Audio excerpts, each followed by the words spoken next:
you ever wish that you could have a therapist as a friend? Well, now's your chance. I'm Marianne Griffith, and I'm the host of the Renewal Session podcast, where each week we have real conversations about the messy and the meaningful things of life with me and some of my friends. I'm a therapist who's passionate about helping people break free of strongholds and create a better life. Pull up a seat and let's dive into a real conversation. Hello, friends. I wanted to drop in just a little short episode to talk about a book that I am reading, and it kind of goes along with the Living Buddha, Living Christ. It's called Holy Noticing by Charles Stone. And a friend of mine introduced this book to me, and so I was curious to find out what it was about. I've been on a journey understanding mindfulness and how does that intersect with my faith? What is the difference between mindfulness as a Christian and mindfulness from a Buddhist perspective? And so when she mentioned this book, I was like, okay, I'm just gotta immediately get on Amazon and get it. So I am through with the first chapter, and I just want to share some takeaways that I've had if this is the kind of book you might be interested in.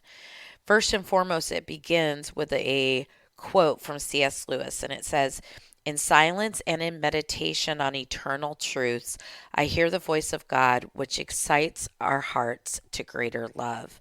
And that is really the purpose of holy noticing, is beginning to notice God's movement in our lives, how it aligns with His Word, and develop a posture of awareness towards other things going on around you in the world that God is calling you to interact with or affect change in those environments. It's about making ourselves more like Christ. And so I have really enjoyed this book. I think God models the patterns of noticing because He's the perfect noticer. Nothing in our lives is too small or insignificant for Him to notice, is what the author says. And allowing myself to be still long enough to practice listening to God and allowing myself the space to express the things in my life that sometimes I do really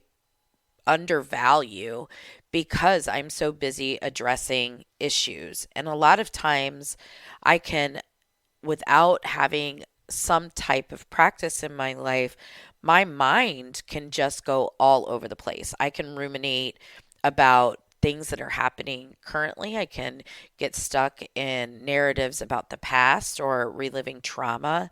And all of those things really take up my mental real estate, if you want to call them. So I'm think Holy Noticing, what it does is it kind of keeps my mind in check.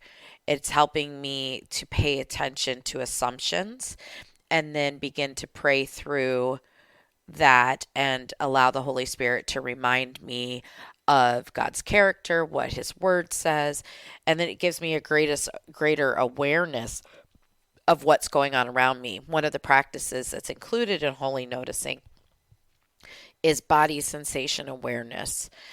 And I love this because a lot of times in therapy, when I'm sitting with a client, I will ask, where do you feel that in your body?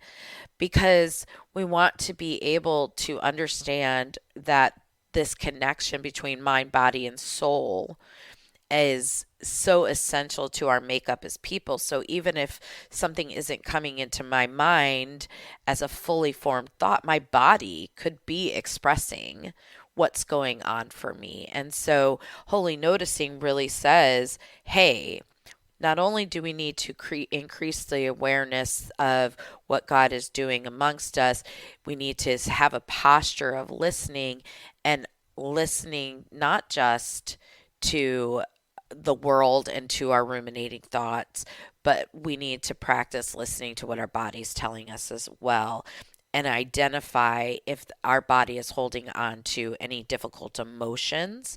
And then again, that we take that to the Lord and we begin to say, I can feel it in my stomach every time I'm anxious. Here's what's going on for me. And so I want to invite you to take a moment and really ask, Do I need something like this in my life in order to quiet my spirit? And do I need to live a more contemplative lifestyle, a mindful lifestyle, lifestyle of deliberate gratitude towards God?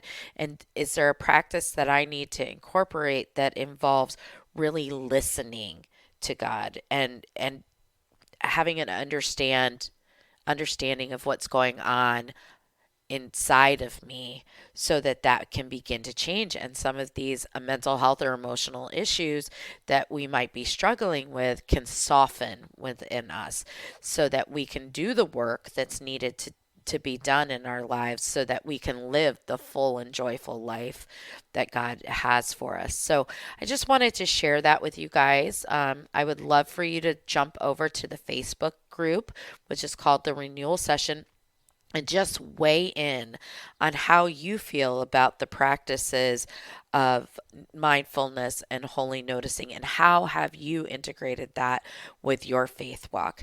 Until next time, I hope you guys have a wonderful day. I hope you enjoyed this episode of the Renewal Session podcast. Make sure to head on over to iTunes and rate and subscribe to the podcast so that you never miss an episode. New episodes are dropping every Thursday, and I can't wait for you to tune in to next time. Until then, live your best life.